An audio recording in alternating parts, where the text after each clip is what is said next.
Yun, isang mapagpalang araw na naman po sa atin lahat, mga kalingap, mga kabisnes, mga kapapi. Panibagong araw, panibagong reaksyon ulit po tayo. At for today's video po, ay gawin po natin ng reaksyon ang eto nga po, graduation nitong si Angelica. Pero bago po natin ipagpatuloy itong ating gagawin reaction video, patungkol nga po dito sa ginanap na graduation nitong si Angelica. Ay syempre, ang lagi po natin paalala na patuloy lang po nating suportahan ng Ama ng Kalingap na walang iba kundi si Kuya Bal Santos Matubang. At ganun din po ito si Kalingap Rob at syempre ganun din si Ate Edna Vlog, ang may bahay po ni Kuya Bal Santos Matubang. At syempre ganun din po ang may bahay ni Kalingap Rob na si Ma'am Jack Tapia Matubang. At ganun din po ang lahat ng Kalinga partners at lahat ng Kalingap reactors.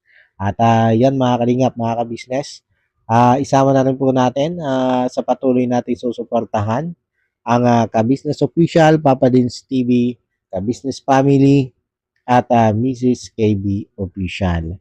Yan, support po natin yan mga Kalingap, mga kabisnes, mga kapapi.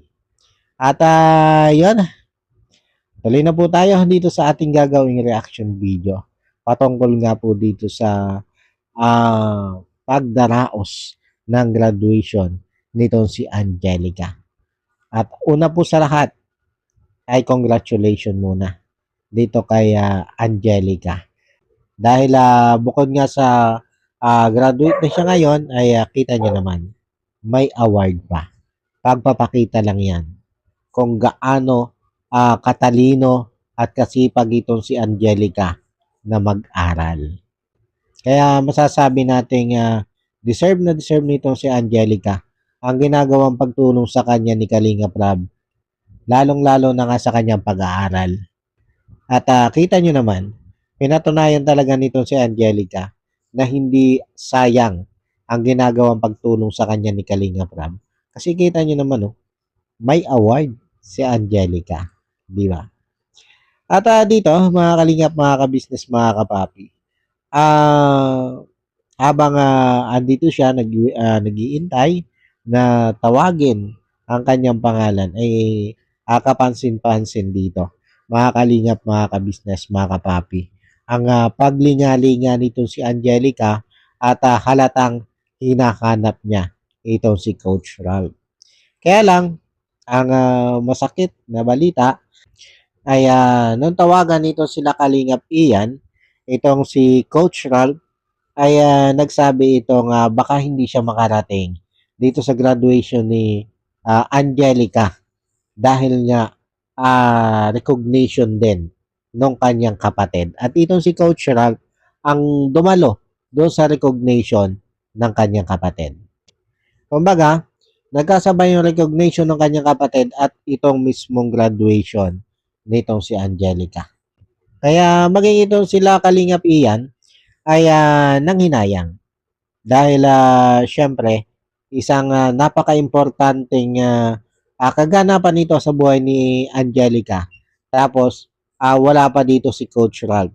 Ay alam naman natin na ito si Coach Ralph ay napakahalaga para dito kay Angelica. At syempre, mas magiging masaya itong si Angelica kung andito si Coach Ralph dito sa kanyang graduation na ito. Kaya lang ay kauna-unawa naman yung naging rason ni Coach Ralph dito na kaya hindi siya nakadalo ay kasi nga dumalo siya doon sa recognition ng kanyang kapatid. At syempre, kapatid niya yun eh. Pamilya niya yun. Kaya kauna-unawa. Kauna-unawa ang dahilan niya kung bakit nga hindi siya nakarating dito sa graduation na ito. Ito si Angelica. At dito mga kalingap, mga kabisnes, mga kapapi, nung lapitan nila itong si Angelica, ay ang isa sa unang hinanap talaga dito ni Angelica ay si Coach. At yun nga, sinabi nitong sila kalingap iyan na hindi makakarating si Coach. At nung malaman niya nito si Angelica na posibleng hindi makarating ito si Coach, ay halata doon sa mukha niya yung lungkot na wala nga dito si coach sa mismong graduation niya. At hindi din naman naipaliwanag nito sila Kalingap Ian kung bakit nga ba itong si coach ay posibleng hindi makarating. At syempre, inaasahan ni Angelica na eto, dito sa isang special na araw sa buhay niya ay andito yung kanyang special someone.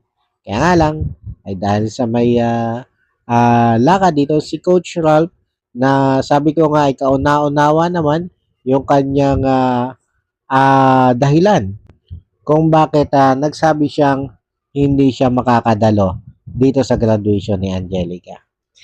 Pero dito mga kalingap, mga kabisnes, mga kapapi, pagkatapos nitong pag-akyat ng stage nitong si Angelica, pagguha ng kanyang diploma at ng kanyang award, ay habang kinakausap siya nitong sila Kalingap Ian, ay dito tinanong ulit ni Angelica itong sila Kalingap Ian, si Kuya Tata, kung asan si coach. At ang sabi nga ni Kalingap Ian ay may nilakad na importante. At ang pagkakabanggit pa dito ni Angelica ay mas importante pa ba naman daw yun kaysa sa kanya. Pero bago pa man makapagpaliwanag ito si Kalingap Ian, patungkol nga doon sa lakad ni coach, ay eto na. Biglang dumating ito si Coach Ralph. At syempre, para sa akin, mga kalingap, mga kabisnes, mga kapapi, hulimat magaling, naiihabol pa na yun.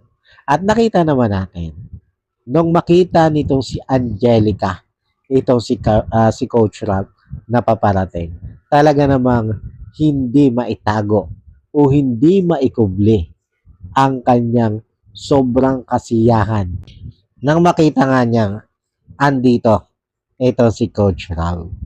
Di ba? Talaga naman, sabi ko nga sobra-sobra yung saya nito si Angelica na makita niya ito si Coach Ralph. At ito naman si Coach Ralph ay sinalubong ng matamis na yakap itong si Angelica. Yakap ng pag-congratulate dito sa bagong graduate na si Angelica. Di ba? Sobrang sweet nila. Kahit pa sabihin natin na hindi pa sinasagot nito si Angelica ito si Coach Ralph, ay ramdam na ramdam natin ang kaswitan nitong dalawang ito. Di ba mga kalingap, mga kabisnes, mga kapapi? At sabi ko nga ang ganda ng samahan nitong dalawang ito. Nakakakilig kahit hindi pa man sila. Di ba? Lalo na nga nung pagkatapos nitong itong graduation ni Angelica na ito, na dumiretso sila doon sa event na inihanda ng mga sponsor nitong ng Radiel. At ito nga ay pinangunahan nito si Kuya Bal. At alam nyo mga kalingap, mga kabisnes, mga kapapi, nung sumayaw sila, na sinabitan sila ng pera, parang kinakasal na sila, di ba? Kasi ganun sa amin, sa Mindoro, pag ikinakasal, pag sumayaw yung mag-asawa, ay sinasabitan ng pera. Kaya sabi ko, parang na silang ikinakasal dito. Di ba mga kalingap, mga kabisnes, mga kapapi? At saka ang sweet nila habang sila'y sumasayaw. At dalan-dala itong mga nandito sa event doon sa kaswitan ng dalawang ito. At siguradong marami na naman ang mga Radyola supporters dyan ang hindi naman magkakumayaw sa kilig sa dalawang ito. Di ba mga kalingap, mga kabisnes, mga kapapi? At yun, paano po? Hanggang dito na lang muna po itong ating reaction video patungkol dito sa Radiel. At yun, muli po ay maraming salamat po sa patuloy nyo pong pagsuporta at sa walang sawa nyo pong pagtangkilik sa aking mga ginagawang reaction video. At sana po nagustuhan nyo itong aking reaction video patungkol nga po dito sa Radiel. At yun, wag po tayo tuloy ang magtapos. Ay syempre, ang lagi po natin paalala na patuloy lang po nating suportahan ang ama ng Kalingap na walang iba kundi si Kuya Bal Santos Matubang. At ganun din po itong si Kalingap Rob at si Ate Edna Vlog ang may bahay ni Kuya Bal Santos Matubang. At ganun din po ang may bahay ni Kalingap Rob na si Ma'am Jack Tapia Matubang. At syempre, ganun din po ang lahat ng Kalingap partners at lahat ng Kalingap reactors. At isama na rin po natin mga Kalingap, mga kabisnes, mga kapapi, sa patuloy natin susuportahan ang Kabisnes Official, Papa Dins TV, Kabisnes Family at Mrs. KB Official. At ganun din po ang lahat ng kagwang ni Kabisnes at lahat ng reactors ng Kabisnes. Suportahan po natin yan. At pinaglalamin ko din po sa inyo mga Kalingap, mga kabisnes, mga kapapi. Makisuportahan din po itong aking ilalagay dito sa screen. At eto po yon. Our hearts beat to the city streets. We began to feel the fire. We rise like tall buildings as the chemicals they take us higher. Yan po, pasuportahan po yan mga Kalingap, mga kabisnes, mga kapapi. At yun, muli po ay maraming salamat po sa inyong lahat. God bless po. I love you all. Bye-bye.